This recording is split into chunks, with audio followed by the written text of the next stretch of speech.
काल व्यायामाचा लेकरामध्ये पण वाढत आहे. आपण जसं करतो ना तशीच लेकरं पण कृती करतात. काही मी थोडा व्यायाम करतो त्याप्रमाणे देवांश पण माझ्यासोबत व्यायाम करतो. व्यायाम झाल्यानंतर नाश्ताची तरतूद चालली आहे आमच्या. आम्ही बनवत आहोत इडली, डोसा, चटणी. खूपच भूक लागलेली होती आणि डोसा खूप छान झालेला, तर आम्ही 5-6 डोसे मस्त ताव मारून रिक्वायरमेंट नुसतं छान झालेले आहेत. हॉटेलपेक्षाही खूप मस्त झालेले आहेत, क्रंची, क्रिस्पी. हे बघू शकताय, खूपच छान. आणि याच्यामध्ये आम्ही तूप वापरलेलं आहे. नॉर्मली बाहेर बटर वापरलं जातं, पण आम्ही तूप आहे घरी चांगल्या प्रकारे, तर आम्ही तूपच वापरले या ठिकाणी. 7-8 डोशावरती ताव मारल्यानंतर आम्ही तृप्त झालो आणि चालू आहे आमचं. तोपर्यंत आम्ही तृप्त होत नाही तोपर्यंत चालू आहे. नुसतं थोडं काम आलं होतं, आम्ही निघणार आहोत डीमार्ट. मुलांना असे ट्रिकवाले गेम जर घेऊन दिले किंवा थोडंसं नॉलेजेबल काहीतरी घेऊन दिलं तर थोडंसं मुलांची चंचलता, डोकं म्हणा, काही एज्युकेशनमध्ये भर पडते. आम्ही निघालो आहोत डीमार्टला. काल आम्ही गेलो होतो, काही आम्हाला रिटर्न करायचं आहे. त्यांनी तुम्हाला दाखवणार आहे. आम्ही पोहोचलो आहोत डीमार्टला आणि जे कालचे कपडे होते ते रिटर्न करण्यासाठी क्यूमध्ये उभा होतो आणि 2-4 जण होते समोर. ते झाल्यानंतर आमचा नंबर आला आणि आम्ही ते रिटर्न केलेले आहेत. आणि त्याच्यानंतर आम्ही आलेलो आहोत सेलमध्ये, मान्सून सेल. इथं आल्यानंतर असं वाटत होतं की डीमार्टला जायच्या अगोदर इथं आलं असतं बरं झालं, कारण की डीमार्टपेक्षाही खूप स्वस्त या ठिकाणी लेकरांचे जे इथं आल्यानंतर असं वाटतंय डीमार्टला जायच्या ऐवजी जर इथं आलो असतो तर बरं झालं असतं, कारण की डीमार्टमध्ये पण जेवढ्या प्राईज आहे त्याच्या पण कितीतरी पटीने क्वालिटी त्याच ह्याची आहे. ज्याप्रमाणे आपल्याला डीमार्टमध्ये मिळते तशीच क्वालिटी इथं आहे आणि प्राईस खूपच आहे कमी.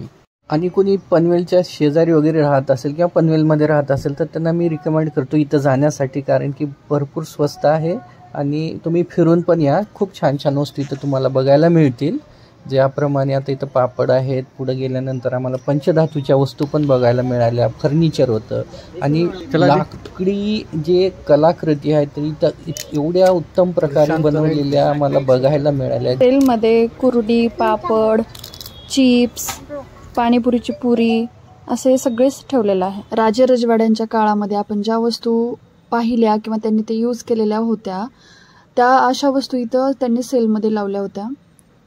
ह्या लाकडी वस्तू आहेत आणि खूप छान आहेत. ह्या म्युझियममध्ये पण अशा वस्तू ते शोसाठी बघायला ठेवलेल्या असतात. इथं अशा लाकडी गाड्या ठेवलेल्या होत्या, सायकल. ते लगेच देवांश तिकडे पळाला बघण्यासाठी, ज्याला त्याला ज्याची त्याचीच आवड. इथे हा लाकडी सिलेंडरचा गल्ला केलेला आहे, छानच आहे. खूप छोटे छोटे वस्तू आहेत पण खूपच छान आहेत. लाकडी स्मॅशर, उखळ, पारायण करण्यासाठी ते बुक ठेवण्यासाठी पण आहे ठेवणं. असंच वस्तू बघत बघत आम्ही पुढे. खूपच मोठ्या मोठ्या वस्तू पण आहेत. सोफा पण आहे. सोफा बघण्यासाठी मी गेलेली आहे आणि तिथं बघा हा देवांश तिथली कुरडी किंवा काय घेतलं काय माहीत त्याने, ते घेऊन खात बसलेला आहे मस्त. सोफा, सगळ्या वस्तू छान आहेत पण ते प्राईस पण खूपच जास्त सांगत होते. ह्या गणपती वगैरे ह्या वस्तू ज्या आहेत ना, आणि खूप हेवी पण होत्या, म्हणजे जड होत्या अशा आणि छान होत्या. हे छोट्या छोट्या ज्या कलाकृती आहेत त्या पूर्ण पंचधातूच्या आहेत. हातात घेऊन आम्ही वजन बघितलं त्याचं, खूप जड होत्या त्या आणि खूप आता दिसण्यासाठी तर खूपच छान होत्या, पण प्राईस बघितल्यानंतर आम्ही थोडंसं आपापलो. थोडं प्राईस जास्तच आहे त्याच्या, पण एक नंबर बघण्यासाठी, घरामध्ये शोसाठी आपण ठेवू शकतो अशा वस्तू या ठिकाणी आहेत. आणि अशा वस्तू मी तर मुख्यत्व करून म्युझियममध्येच बघितल्या होत्या, पण खूप छान आहे. जुन्या प्रकारच्या हत्ती, ते मी हत्ती उचलायचा प्रयत्न केला पण हत्ती माझ्या छान उचलला नाही, एवढा जड आहे तो हत्ती. आणि हे बघू शकता छोट्या छोट्या मूर्ती आहेत. गणपतीची मूर्ती, बुद्धाची मूर्ती. गणपतीची एवढी जड होती, छोटी दिसायला दिसते या ठिकाणी, पण खूप खूप जड आहे, कारण भरीव आहे ती, अशी हे नाही आहे. बुद्धांची मूर्ती दिसते या ठिकाणी. कृष्ण आहे. सोबतच या ठिकाणी बुक्सचा पण मोठा स्टॉल होता. खूप छान छान बुक आहेत या ठिकाणी. ते मागच्या साईडला आहेत ते.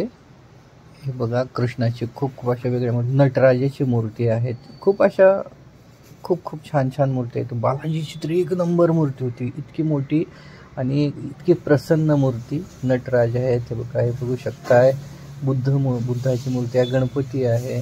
छोटे छोटे गणपती तर वेगवेगळ्या डिझाईनमध्ये, असं नाही की एका डिझाईन या ठिकाणी, डिझाईन तुम्हाला वेगवेगळे मिळून जातील या ठिकाणी. खूप छान छान. हे बघा, आपल्याला घराचं डेकोरेशन करायचं असेल, घरामध्ये काही वस्तू लावायच्या असतील पितळ्याच्या, पंचधातूच्या, तर या ठिकाणी खूप छान आहेत. हे जुने भांडे, पितळाचे भांडे आहेत आणि खूप जड आहेत ते पण. ही मूर्ती बालाजीची खूप छान छान बघण्यासारखं आहे. आणि डेकोरेशनसाठी आपल्याला घरी घ्यायचं असेल तर घरी घेऊ शकता, कारण की एक नंबर, विचारूच नका. थोडेफार पैसे जाऊ द्या. नटराजाची मूर्ती आम्ही थोडंसं फोटो सेशन करायचा प्रयत्न केला, पण केलेला आहे बऱ्यापैकी. आणि मी तर मला खूपच छान आवडलेली मूर्ती. आणि अशा प्रकारे आमचं शॉपिंग झालेलं आहे या ठिकाणचं. आणि आम्ही निघालो आहोत घरी.